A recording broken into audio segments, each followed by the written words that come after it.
Cook sets. Cook sets. There has to be a million cook sets. Let's talk about cook sets.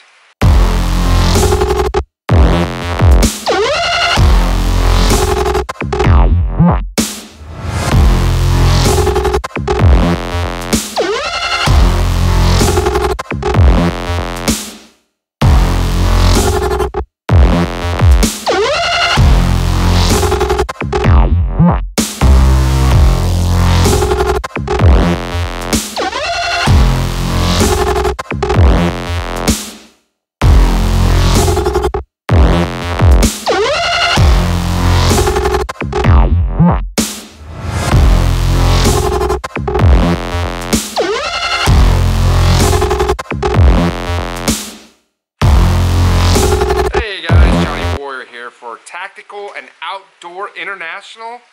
Today we're talking about cook sets. We know that there's got to be a bazillion different cook sets out there. Everything from the high dollar mountaineering cook sets to bushcraft, bush pots to the cheapos, right? What we're going to do is we're going to discuss what I use. That doesn't necessarily mean it might be ideal for you, but it is for me. And I have 3 or 4 different types. This is going to be the first of the reviews on them and how to use them and what I use them for specifically. There's never going to be one cook set that's going to be your do-all answer to everything. I have none of mine are actually really that expensive, to tell you the truth. I don't really go for the expensive stuff because I find that the wear and tear on them is extensive, and you'd be amazed of how long I've had the ones that I've got currently with a lot of use. So with no further ado, let's get into at least the first example of what I use. The first one, and the one that I probably had the longest, is the Esbit. That's right. Now, Esbit's actually known for the alcohol stoves. They make a really good little alcohol stove, but they make a pretty good little aluminum base cook set as well. Here in the Philippines, we used this, the last time we used this, we were on the beach in, not Alona, but one of the beaches in Bohol, camping out there, and we were using the alcohol stove and this little stove, and it did just fine for the 4 or 5 days that we were there. So this is what it looks like. This is what the cook set looks like. It comes with a 24, actually it's a 600 milliliter pot, right? And then this fry lid, okay? It's like a little frying pan. It's good to put maybe a couple strips of bacon and cook that up, start cooking that up crisp, and then throw an egg in there, and it makes a good little fry pan. What I have added to mine is one of these little sport tools by CRKT. This is my Esbit alcohol stove, well used as you can see. I have a titanium cup that I put in there. And this is the stove setup. Now, what this is designed for, alright, is the stove will set and marry into it. That way, well, the first thing is it's all easy to place in there, right? So when it's folded down, everything places in there real nice and easy, convenient, and in one little storage container. But this particular stove part is designed in order to do sterno or an alcohol stove. This is the basin for the alcohol stove. This whole alcohol stove sits good in there and it helps cool it off, and it sits right in there like that.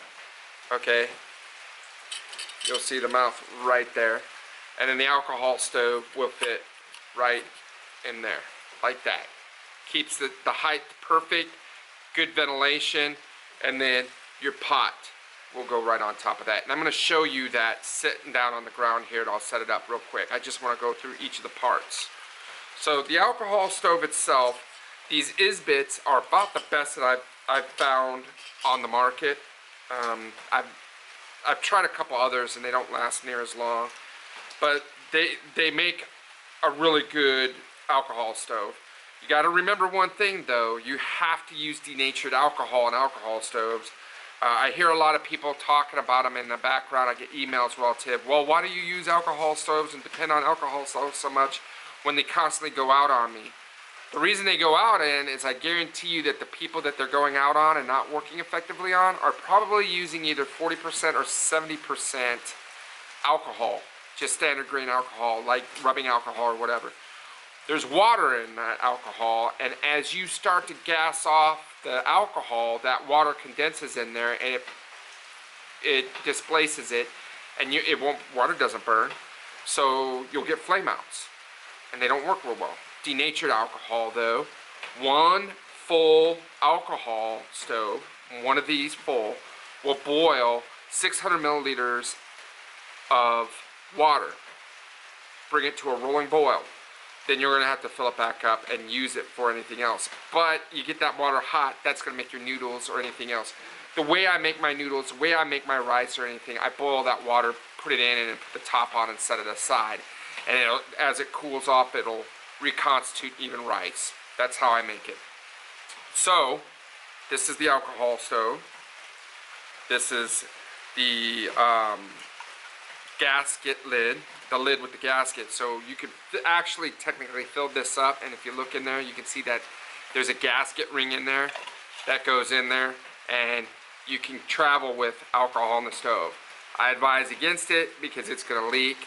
There's alcohol has a chemical feature to it that causes it to creep. It's very hydrostatic, so you know it displaces with just the humidity in the air. It across metal and everything else, it'll creep. So any small little crack or anything, alcohol will find a way through it from a metal container. That's why most alcohol containers are either glass or plastic. So this is my Esbit brass alcohol stove. Great. Strongly recommend it. I carry a small piece of aluminum, and I use this as a windshield. Wraps right around. See how that is? That way I can use it. But also, if you notice, I got it pretty thick. If I decide, if I'm out there on the beach and I get a fish or something like that, I can wrap it up and throw it up on top and use this as a small oven. Aluminum foil has the convection reaction to it, and I can put it on top of it and bake. So let me go ahead and assemble it, and I'm going to show you what it looks like all put together. Okay guys, so this is what it looks assembled. Let me move this out, and I will turn this around for you. So if you see there, I'm using the windshield. I like to keep this port open, that way it's easier for you to light it. Of course you can light from the top as well. The pot sets right on there, and it makes for good ventilation, keeping it hot. This windshield also helps reflect a little bit of heat and bring the boil up quicker. You can use the fry pan as a lid, because we all know that covered water boils faster, right? And then you can take it off. And then I have my cup, so if I'm done with my water, want to make a little bit of coffee, it's an easy pour, and this is my setup. So this is an individual kit that I use, right, that is extremely effective for a one-person, even a two-person. Like I said, my wife and I used this on the last beach camp that we did, and it took a little bit of time to get some ramen boiled up, but it worked, and it's fine. Just remember, use denatured alcohol right in here. Alright, so if you are wondering, well, can you use this to burn wood in? Well, see this right here? Those little stubs are made of plastic. The stand that keeps it up off the ground gives it some air circulation on the bottom. This is not actually designed to be a wood stove. this little reflector that goes on the interior side.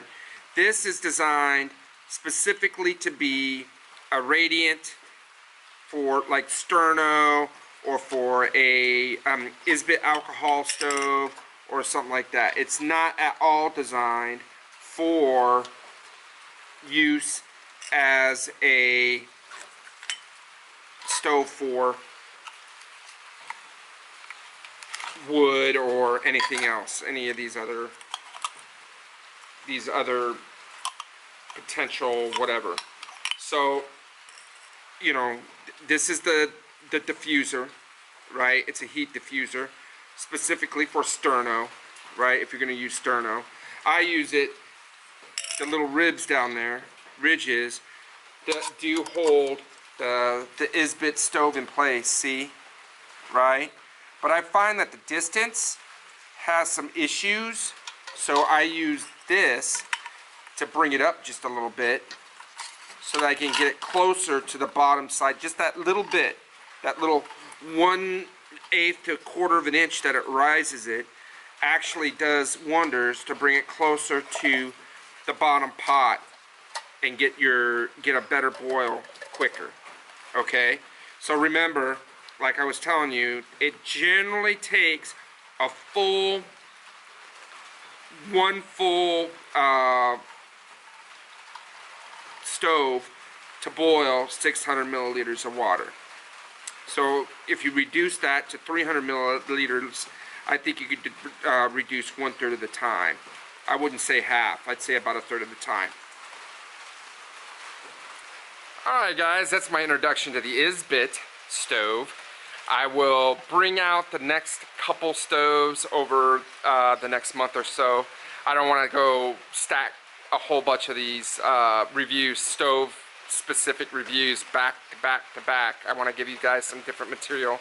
I also know that Don Bajork will be bringing out a couple videos as well, so you'll get some new mix-ups, but we try them once a week to get you guys material. We're monetized now and see that we're growing significantly, and you guys are interested in what we're doing, so we want to continue to give you good subject and content and make sure that it is stuff that you want. If you want to reach me, you can reach me at johnnywarriortv@gmail.com. Give me some ideas for topics or reviews that you're looking for specific, especially with skills. If there's a particular skill that you need a video and it's not already up, or you would like something that's a little bit more detailed that we already have up, let me know and I'll take care of it. Either me or Don will take care of it, alright? Alright, I'm Johnny Warrior for Tactical and Outdoor International. Until next time, peace.